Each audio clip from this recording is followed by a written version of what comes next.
We have made this short film because we know that going to court about a family problem without a solicitor is, for most people, a very frightening and stressful experience, and we want to help. In this film, we're going to do our best to answer the questions people worry about most and show you simple tips that will help you put your side as well as you can. This film doesn't deal with the law. For more information about family law and the things that a judge would consider, please see our guides at www.advicenow.org.uk/going to court. In this film, there is a judge, but your case might be heard by 2 or 3 magistrates instead. Similarly, we've assumed the hearing will happen in a courtroom, but don't be put off if your case is heard in something that looks more like an office meeting room. First of all, what to wear. You just want to show the judge that you are taking this seriously. If you own a suit or smart dress, then wear that. But don't worry about buying one if you don't. Just be as clean and tidy as you can. It's difficult to know how long the hearing will take. So if you have children, arrange for a friend to collect them from school. Don't bring children with you to the court unless you've been specifically told to. Make sure you know how to get to the court and leave plenty of time. You don't want to add to your stress by not being able to find it. Arrive there at least 30 minutes early. When you get here, make sure you sign in so that the court knows you have arrived. This time immediately before the hearing is also a good chance to remind your ex and their solicitor, if they have one, what you would like included in any agreement if you were to reach one. And when it is time to go in, remember to switch off your phone. So, inside the court. Don't worry too much about where to sit. Sometimes a court clerk or usher will take you into the court and show you where. But if they don't, just go and sit at the front, and your ex will sit on the other side. If you have any questions, the usher is a good person to ask. Don't worry about what to call the judge. Sir or madam is fine. The most important thing is to always be polite. If they want you to call them something particular, they'll tell you.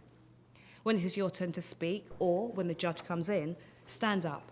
The judge will let you know if you don't need to.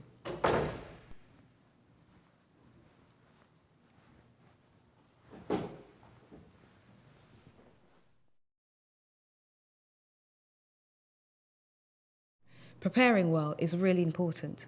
It will enable you to explain yourself better and help stop you from getting too flustered or emotional.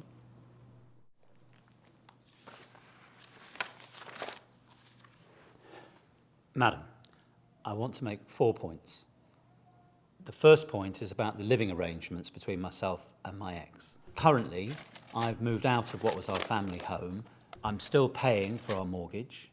I'm paying the council tax and the utility bills. I don't agree with my ex-husband's points at all. David was well prepared, and you could see it made it easier for him. David had brought all his court papers and organised them so that he could quickly find what he needed. He had prepared a list of points he wanted to make and had put them in order. He'd obviously practiced what he wanted to say, and he brought paper and pens so that he could make a note of anything important. It's a bit of an exaggeration, but as you could see, Sandra was less well prepared, and it made it a more stressful experience for her. It made it harder for her to put forward her case well, and she risked irritating the judge. Sandra hadn't brought all her court papers, hadn't prepared what she wanted to say. She hadn't brought anything to make notes with, and she'd forgotten to switch off her phone. OK, let's carry on watching.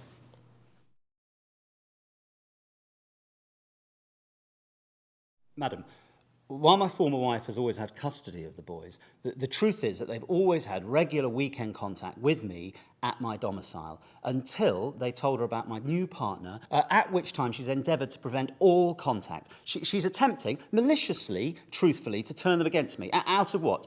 Jealousy and petty bitterness. And she's engaging in subterfuge and other things. And that's why I'm here. Madam, that's not true. I have never wanted to stop him from seeing the boys. In fact, both boys got on really well with his last girlfriend and were very upset when they could no longer see her after the relationship ended. Joe, in particular, was really angry with his dad. Well, that's a lie. You're just making stuff up now. He was playing it up to you, and that's the truth of the matter. The way he was at school had nothing to do with what was happening with me and my relationship, and everything to do with what went on with you at home in the week. For a few weeks, he was regularly in trouble at school, which is explained in this letter from the school. And when, a few weeks later, David introduced them... This time, Sandra did really well. She was polite and calm throughout. She spoke clearly and slowly and watched to see if the judge had finished making notes before she made her next point. When she disagreed about something, she didn't interrupt, but politely raised her hand so that the judge could see that she had something to say. When she did say what she disagreed with, she said it to the judge rather than to her ex directly. David was less effective. He talked in long sentences and tried to speak like a lawyer of the TV when plain English would do better. He spoke fast, which is easy to do when you're nervous, but it was too fast for the judge who was making notes to keep up with. He got angry and criticised Sandra. He interrupted Sandra and tried to argue with her rather than talk to the judge. So, Mr. Wells, have you made efforts to maintain indirect contact? I'm sorry, could you say that again? I don't really understand. For example, have you phoned or written to them? Yes, we've been texting. Ms. Tundall, your concern is that it's too early in the relationship for Ryan and Joe to meet with Ms. McKenna? Well, it is too soon, isn't it? What's he going to do? Introduce them to every woman he ever meets? And she's so young. It's confusing. She's more their age than she is his. I don't care what he does in his own time. David did really well. When he didn't understand a question, he just said so. He listened carefully to the questions and tried to give to-the-point answers. He stayed calm and polite throughout. Whereas Sandra, she lost her calm and was rude and argumentative. Instead of briefly answering the questions, she repeated the point she wanted to make again. As you could see, this time, Sandra did less well. So, what have we seen? Preparation is really important. Organise your paperwork and bring copies of anything you might need with you to the court. Work out what your main points are and write them down. Practice what you want to say at home. When you're talking in court, speak clearly and slowly.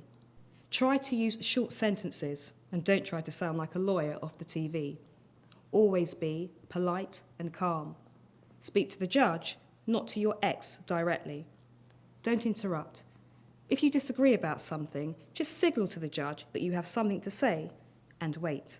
When you're answering questions, whether that is from the judge or the other side, stay calm. Give brief, clear answers. Try to just answer the question and not make the other points you wanted to make again. If you couldn't understand or couldn't hear, just say so. And that's it. For further helpful advice on how to prepare and manage your case, go to www.advicenow.org.uk/going to court. Good luck.